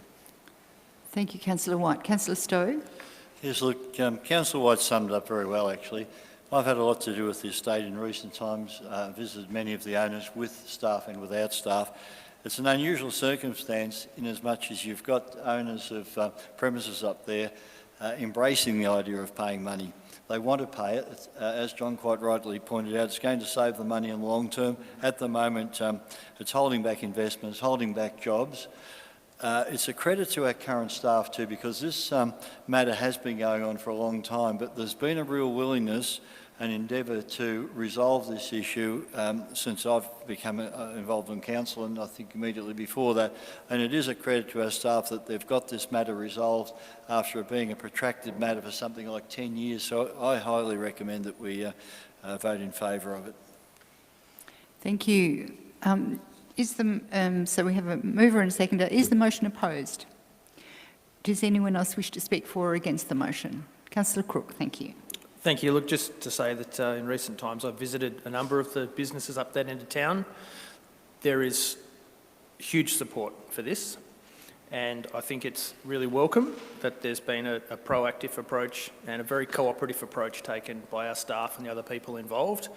I'll give a small example of one business who's currently in the process of constructing a $2 million shed. His charge in this is going to amount to about $6,000, and he said to me, that's irrelevant in the scheme of my business. I'm more than happy to pay it. I'll mention too that there's a new subdivision in the industrial estate up that end of town which has sold out before it has even been constructed. So there is definitely demand for industrial land in our region, and that's a welcoming thing for our local economy. Thank you, Councillor Crook. Does anybody else wish to speak either for or against the motion? If not, I put the motion to the vote. All those in favour? Thank you. The motion is carried. Item 5.3.2 is the finance report for the period ending the 31st of March 2021. And I keep forgetting to say thank you to the people on the screen. I hope the GMs can thank them. Mr Pringle was one. Mr Peter Cannizzaro, please. Thank you, Mayor. Councillors, before you is a report titled The Finance Report for the period ending 31st of March 2021, which is seeking your adoption of the Finance Report for the 9-month period ended 31st of March 2021. The key points of the report, councillors, for you to consider is certainly the first point. The Local Government Act 2020 requires a quarterly budget report to be presented to council detailing the financial performance to date against the budget. The forecast operating surplus is $10.1 million compared with the adopted budget operating surplus of $22.6 million. The forecast reduction in operating surplus of $12.5 million is primarily the result of operating and capital grant income that was included in the adopted budget, but has been accounted for in the 2019-2020 financial year result. That adjustment is about $6.7 million. There's also been a $3.1 million expenditure added to the forecast result, again due primarily to grant-funded projects that were incomplete at the end of 2019-2020 financial year. These projects received funding in 2019-20, but the works will be completed in the 2021 year. There's also been a review of the timing for the expected receipt of capital grants funding for the 2020/21 financial year, and this has reduced the operating surplus forecast for the 2020/21 financial year. Also to note is the Working for Victoria grant of $1.97 million, which was not included in the adopted budget. Also present today, Mayor, is via Skype, is Liz Collins, Manager of Finance, who's available to respond to any technical questions if you have them. The report is presented to Council for your consideration. Thank you, Mayor. Thank you, Mr Cannizzaro. Councillors, are there any questions? No questions on the financial report? Mr Cannizzaro, this has been to Audit and Risk, this report. Is that correct? Yes. Okay, councillors, if there are no questions on the finance report, there is a recommendation in front of you. Do I have a motion? Thank you, Councillor Allen. Do I have a seconder? Thank you, Councillor Reeves. Do you wish to speak to the motion, Councillor Allen? Only to say that we've been through this report with the Audit and Risk Committee, and just thank Peter for his report. Thank you. Councillor Reeves? Okay. Is the motion opposed? Does anyone else wish to speak either for or against the motion? If not, I put the motion to the vote. All those in favour? Thank you. The item is carried. The motion is carried. Item 5.3.3 is the proposed lease of land at Bearsdale Aerodrome, the Department of Environment, Land, Water and Planning. And we have, I think, Mr Cannizzaro again. Thank you. Thank you, Mayor. Councillors, before you is a report titled The Proposed Lease of Land at the Bearsdale Aerodrome, which is seeking Council's agreement to grant a 21-year lease to the Department of Environment, Land, Water and Planning. The key points to consider, councillors, is that DELP have had the airbase at the Bearsdale Aerodrome for over 21 years under a lease agreement with Council, with the facility being specifically utilised to provide fire readiness to the community of East Gippsland. A long-term lease allows DELP to continue to maintain and improve the airbase to allow for state-of-the-art firefighting aircraft to be housed there over the summer bushfire season.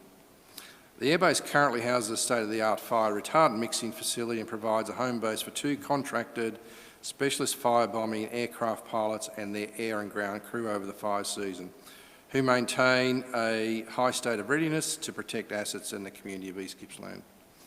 Additionally, Council have developed a master plan for the Bearsdale Aerodrome. The master plan was adopted by Council in August 2020.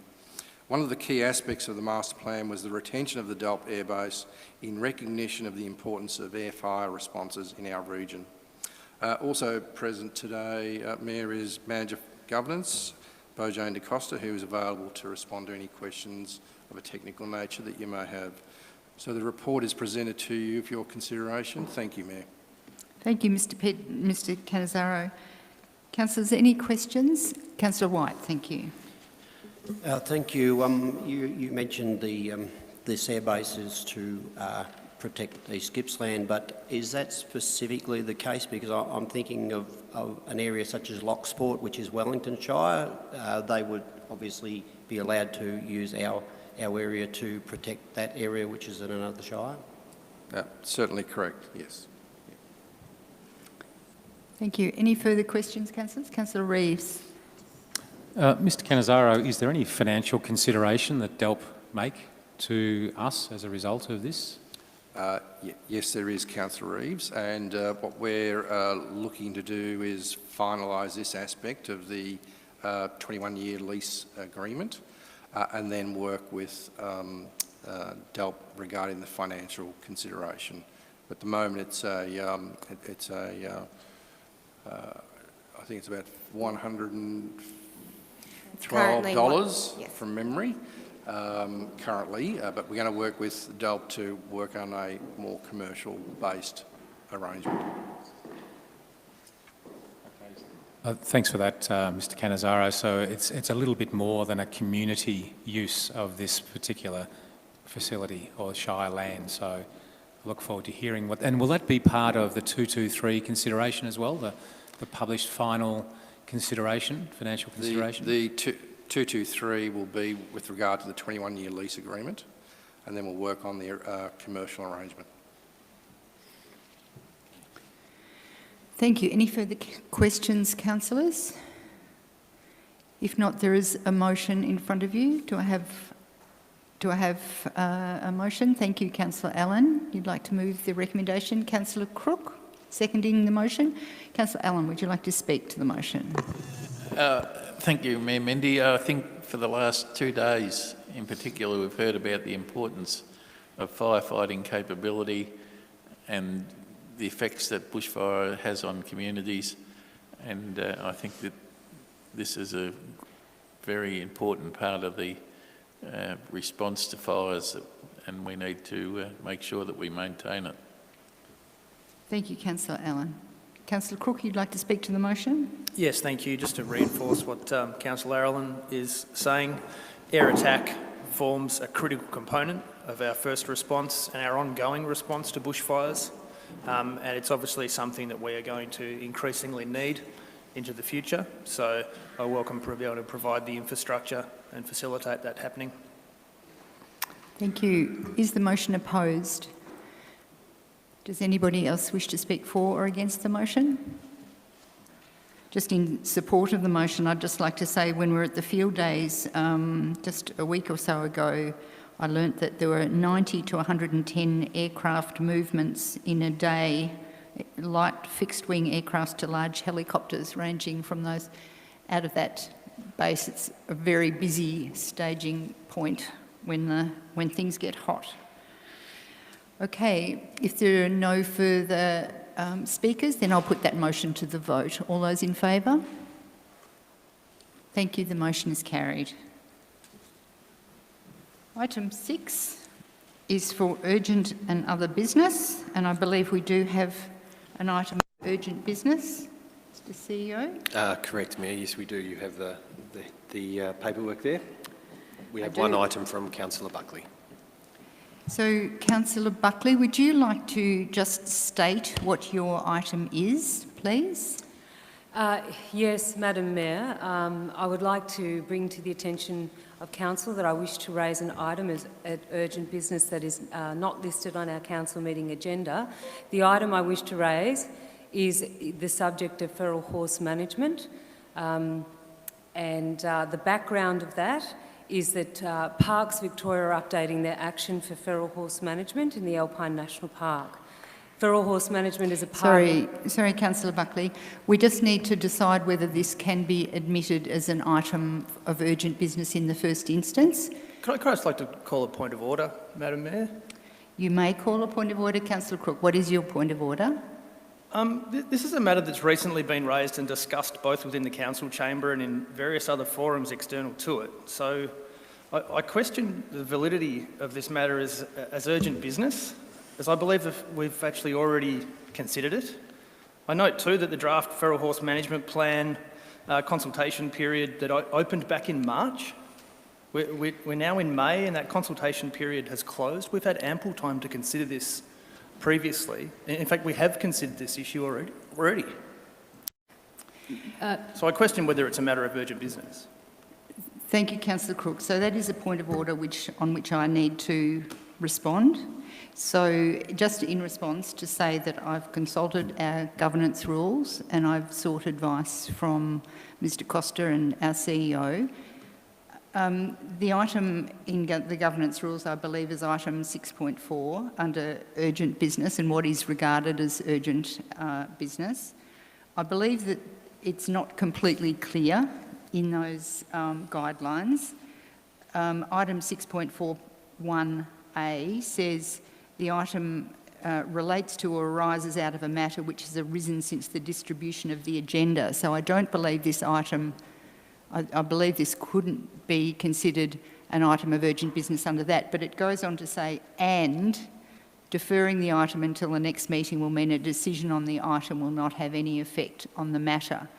And then it goes on to say, or some other things. So in my mind, when I read that, I think it is a little bit unclear, but having received advice, I have decided to allow the item to come forward to be considered by council. So the process will be that if there is a mover and seconder for this item to be considered, then council can debate the item and vote on whether it is allowed as an item of urgent business. So that will be the first process. I'm not sure whether that was clear, Councillor Crook. I think I understand what you're saying, although I would disagree with your interpretation, I guess. Okay, thank you. Councillor Stowe, you have a question of clarification? I think your assessment of the situation, from my knowledge, is spot on. I think we should proceed as you outlined. Thank you, Councillor Stowe. I'm just going to ask for a point of clarification. Mr Costa, can you just say, so Councillor Buckley has brought this item, is she then automatically the mover? So Councillor Buckley can move, needs a seconder. Thank you. So Councillor Buckley has told us what the item is. Do I have a seconder? And just to be clear, that this is whether this item is should be considered as an item of urgent business. Madam Mayor, I would just like to move a motion firstly, because I don't think I got to say those words. I think, Councillor Buckley, the process is... Move the item to be heard as a... for the an item of urgent yes. business. Yeah. I think I'll just have to get some advice, sorry. Thank you, Mayor. So the item of urgent business has been raised. It needs a seconder to consider that urgent business will be discussed. If it doesn't have a seconder and it lapses, then the item will not be discussed. However, if it does, then Councillor Buckley will have the floor to discuss the item. I think the advice that I need is that debatable? Can Councillor Buckley debate whether she thinks this should be considered as an item of urgent business or not? Yeah? Yes, she can speak to it. Thank you. So I can do that now? Yep. So you have moved the motion. Mm-hmm. I'm asking if there is a seconder. Thank you, Councillor Stowe. Councillor Buckley, would you like to speak to your motion that this item be considered an item of urgent business? Thank you, Madam Mayor. The rationale is because, given that the consultation process and date has passed and the release of the final action plan is imminent, the reason for my request to raise this item about feral horse management as urgent business is that I submit the shooting of feral horses is inhumane and causes subsequent negative impacts to the environment by leaving carcasses to provide meat for feral pests, which in turn creates population explosion in pigs and wild dogs. Wild dogs subsequently feed on native wildlife and agricultural stock. Pigs cause I'm sorry, Councillor Buckley, I'm going to interrupt again. Right. I would like you to speak about why this needs to be considered an urgent item of business. Right. I don't want to go into debate. Okay, so I submit this for the very reason that the feral horse action management draft strategy is imminent, and that we need to ensure that being part of the local agency and community is represented in that within that context, and as the local council that we will provide that avenue for our community. Councillor Stowe. Well, as seconder, the date that the submission needed to go in was last Friday, so we have passed that date. But I think at this stage they would consider it if we addressed it immediately. But if we leave it for 3 weeks, it probably won't get addressed.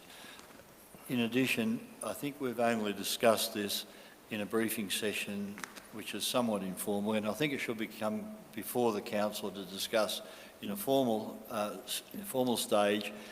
Sorry, Mayor, point of order.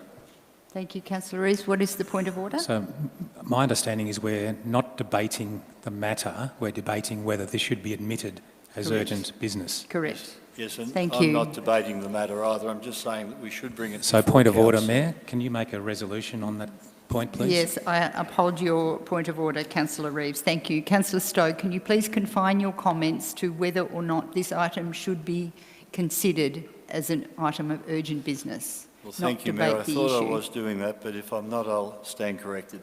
I believe that we need, as a council, to have a look at this in a formal forum rather than the informal forum. This is our opportunity to do that. Thank you. Is the motion opposed? Thank you. Councillor Crook, would you like to speak against the motion? Madam Mayor, the consultation period was clearly advertised to the public. We have had Councillor Buckley and all the other members of the public interested in this issue have had ample time to make contribution. I do not understand why, after this issue has been raised specifically within the council chambers, and we have in fact voted on this matter not to write on behalf of the council to the submission process. Point of order. Madam Mayor, we haven't voted on that.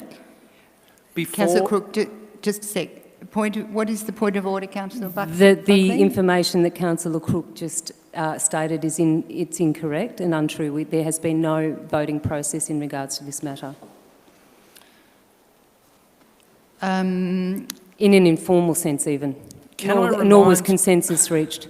Can I please remind Councillor Buckley of the vote that was taken by all of the councillors except Councillor Greason, who was absent, in which most of the councillors voted for, but some of the councillors voted against. Councillor Crook, I'm just going to interrupt. So we need to confine our comments about why you're debating against the motion, so why this should not be considered an item of urgent business. Well, my first point there, Madam Mayor, would be that I've had no warning that this was coming before us. It wasn't on the agenda. I'm aware that Councillor Buckley has subsequently sent an email. Was that this morning or was that last night? I haven't had chance to see that in the first instance. My second point would be that we have already considered this matter. And my third point would be that the consultation period has clearly closed to the public, and any effort that we make to further influence the decisions of the statutory authorities whose responsibility this matter falls under won't be met with any other level of consideration, whether we make it today or next week or the week after. Councillor Buckley's already got several councillors to sign onto a letter. I just see this as a further confusion of the whole issue. I don't consider it a matter of urgent business. Thank you, Councillor Crook. Does anybody else wish to speak for or against the motion? Thank you, Councillor Reeves. Thanks, Mayor. I don't think this should be admitted as urgent business because looking at the governance rules, respectfully, Mayor, I respect your decision, but councillors, my view is reading the rules is that this does not relate or arise out of a matter that has arisen since the distribution of the agenda. It doesn't need to be considered. Thank you, Councillor Reeves.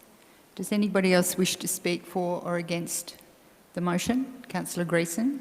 I wish to speak against the motion as well because I don't see why there is urgency. I do want a lot more information before I consider this issue, and there hasn't been sufficient time. Thank you. Thank you. Does anybody else wish to speak for or against the motion?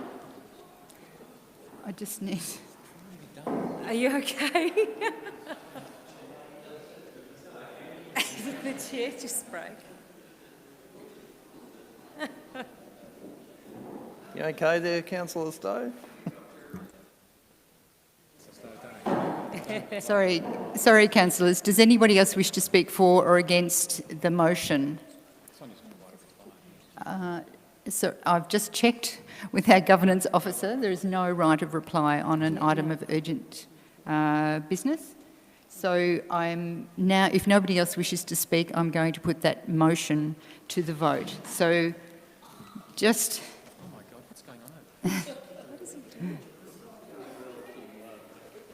So just to remind councillors that the motion is around whether this item of urgent business be heard.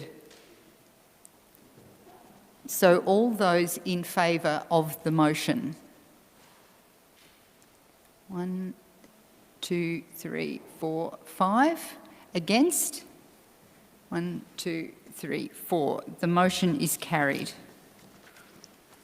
Councillor Buckley, would you now like to speak to your motion? Given the consultation process end date has passed and the release of the final action plan is imminent, the reason for my request is to raise this item about feral horse management as urgent business is that I submit that the shooting of feral horses is inhumane and causes subsequent negative impacts to the environment by leaving carcasses to provide meat for feral pests, which in turn creates population explosions in pigs and wild dogs. Wild dogs subsequently feed on native wildlife and agricultural stock. Pigs cause the most environmental damage to the landscape. These animals will all whelp more offspring when well fed on shot horses. I submit that a properly managed extraction process provides long-term local management and employment and is the right humane action to take. I do not support helicopter or shooting of wild horses, known as brumbies, in the East Gippsland area, and strongly support the extraction process by using locally employed contractors for long-term management. In considering this feral horse management item of business as urgent business, I wish to propose the following motion be adopted.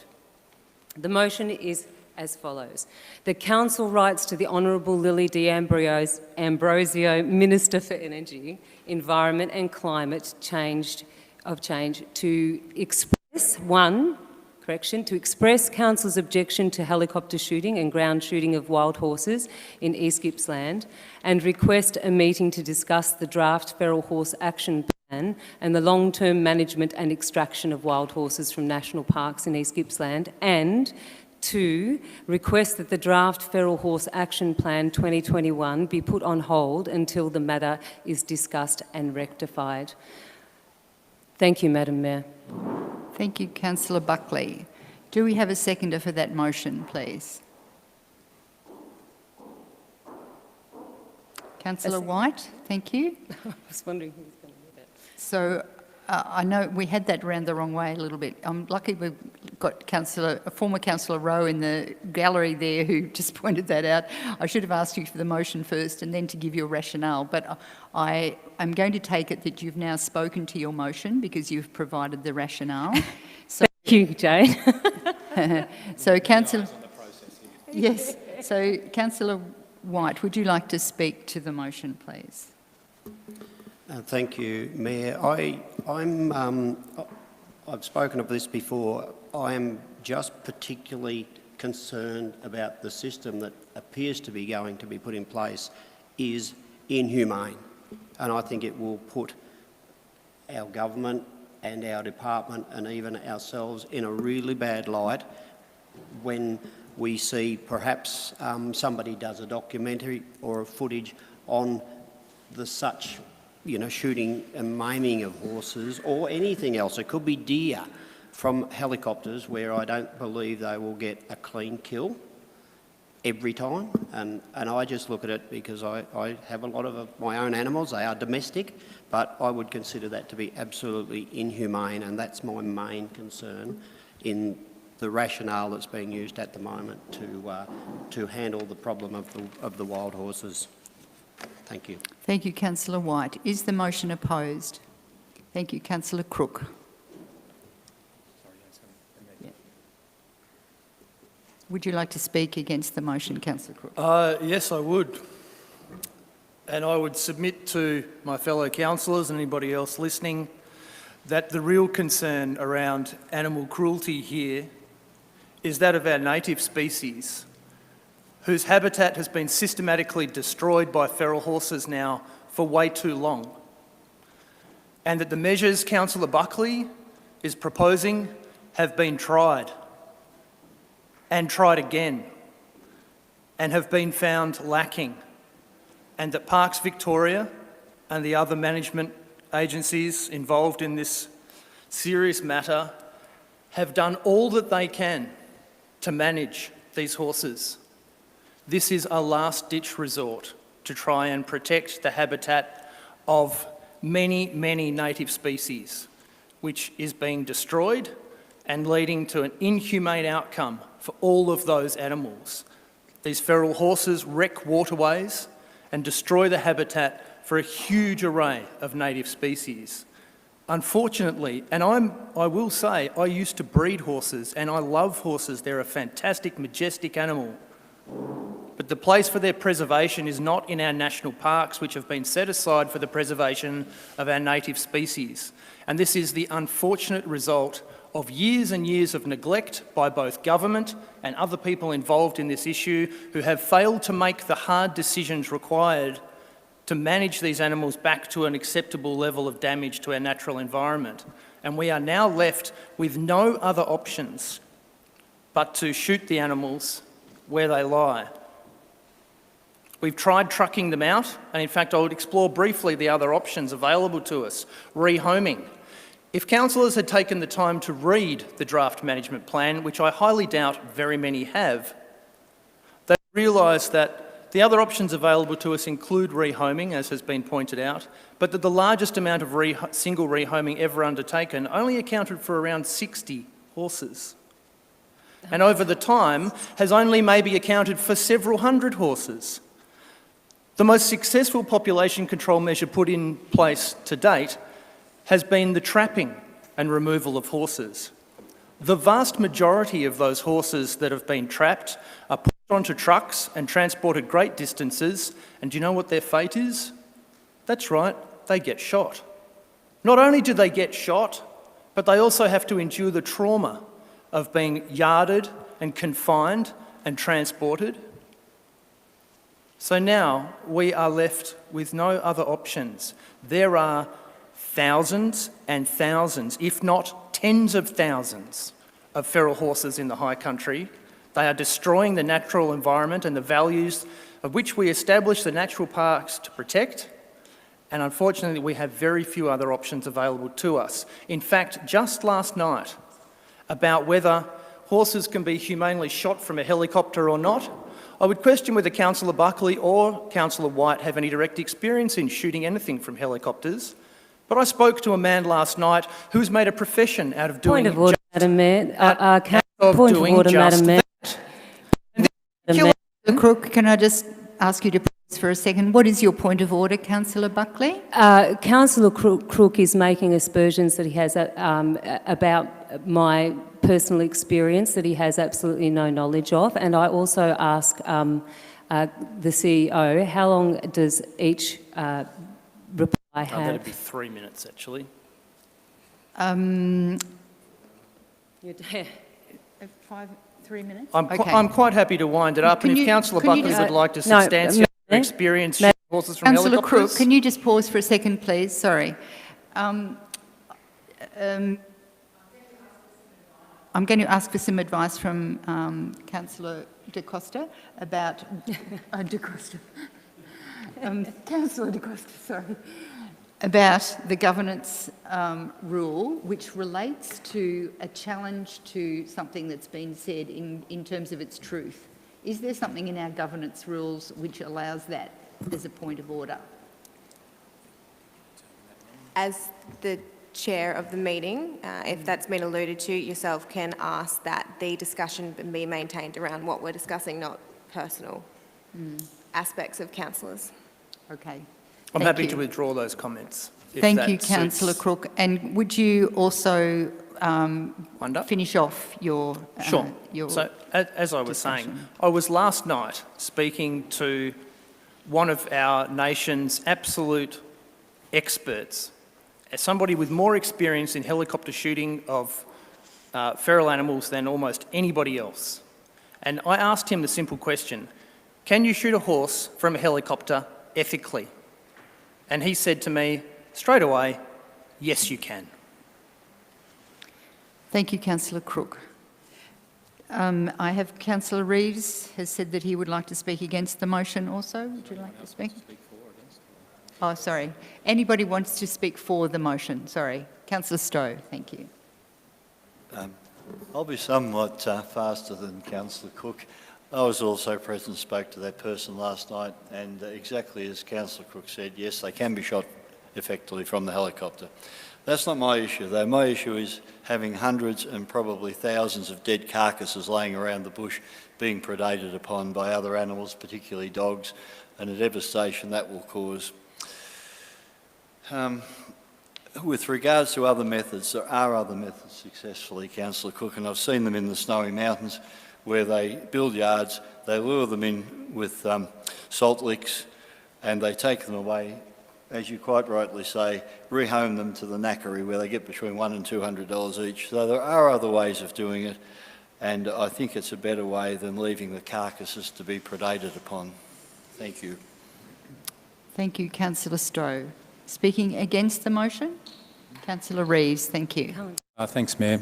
Look, there's no doubt that for many of us this matter is an emotive issue, but I think that the first line in the executive summary of the management plan states pretty clearly, and that's where I land, and that is that horses are just not a natural part of the Australian environment. It's as simple as that. It's not an easy decision around eradication, there's no doubt about that either, and I find that hard. But I also have faith in the management plan. I also have to have faith in the processes that are in place. And I just don't believe, councillors, that it's our place as a council to weigh in and have an opinion on this. I don't think it would be helpful to weigh into the state government matter, even though they are on our borders. I think the processes that are happening need to happen, and I think it is fraught for us to form an opinion on this matter. Thank you, Councillor Reeves. Does anybody else wish to speak for the motion? Councillor Van Diekel. This is obviously an interest area for Sonia when elected. I wish it was brought to us earlier. But what I understand the motion to be also is put aside the objection to aerial culling. What I also understand is that Sonia would like a meeting to discuss what it is that the High Country would like. So yes, part of that motion is the objection to helicopter shooting, but it's also the chance to consult. And whether we agree on, and yes, we are voting on that whole motion, so we need to be careful. If you don't agree, that is fine. I respect everybody's opinion. From what I've heard in conversations recently is that the Brumby numbers are grossly overestimated. And I don't know, maybe you can have a clean kill, but part of this motion is also to have a conversation. I haven't read the draft management plan to a T. What I have, and this is not fighting that whole plan. This is one little component of it.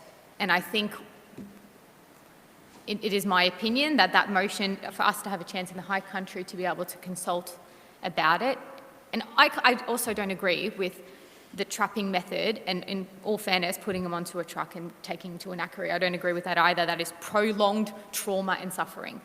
So I'm not an expert on this matter, but I'd like to say that from what I read of that, yes, one part of it is the objection to aerial culling, but also giving the chance to those people in the High Country and whoever's interested in East Gippsland a chance to have a say about how we can better manage or control Brumby numbers. So that's how I take it. So I'm in support of Sonia's motion, and I do hope that some other councillors are able to see that part of the motion as being really important. Thank you, Councillor Van Diekel. Does anybody else wish to speak against the motion? No. No. Does anybody else wish to speak for or against the motion? If not, Councillor Greason.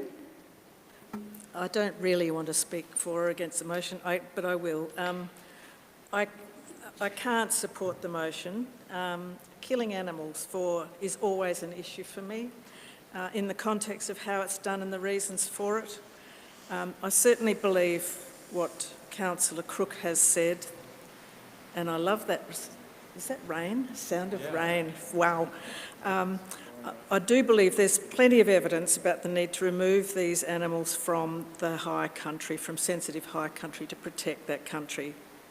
How to remove them is the question, but with respect to the motion that's been put, I do not have sufficient evidence to know whether I can support or not support shooting from helicopters. I'm not willing to support the motion as it is. Thank you. Thank you, Councillor Greason. Anybody else wish to speak for or against the motion? If not, Councillor Buckley, you have the right of reply. Yes. Thank you, councillors. A very interesting response to what is a very emotive issue.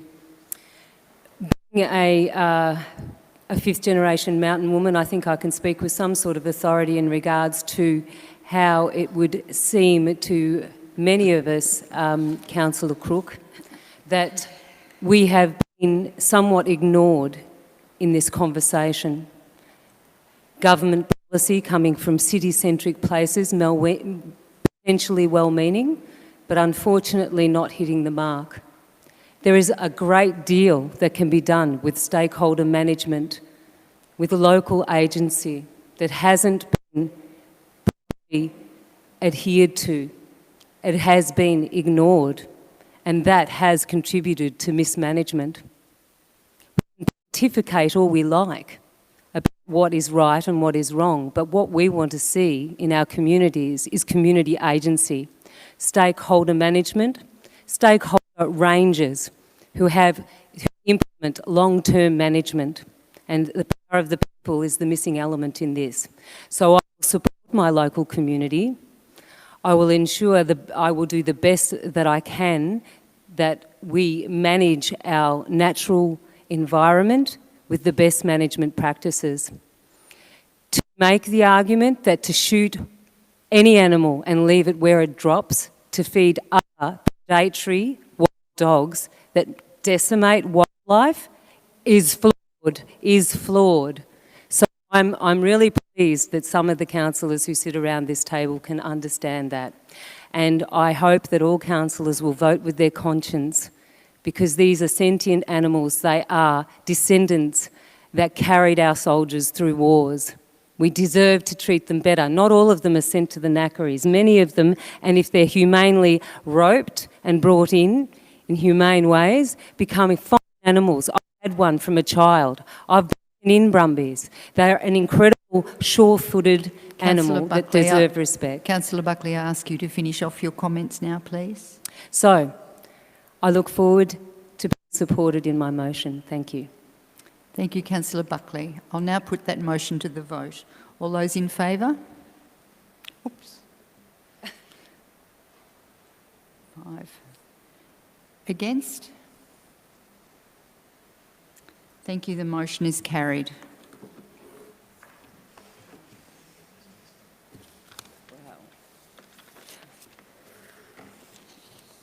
Councillors, we now have 2 confidential items to discuss. May I ask for... Yeah, you're dedicated. May I ask for a councillor to move that the meeting is closed pursuant of section 66(5) of the Local Government Act 2020 to consider confidential information as defined in section 3(1) of the Act as being information that contains private commercial information which, if released, would unreasonably expose the business, commercial or financial undertaking to disadvantage. Do I have a motion, councillors? Yeah. Councillor Allen, thank you. Seconded, Councillor Reeves. Is the motion opposed? No. I put the motion to the vote. All those in favour?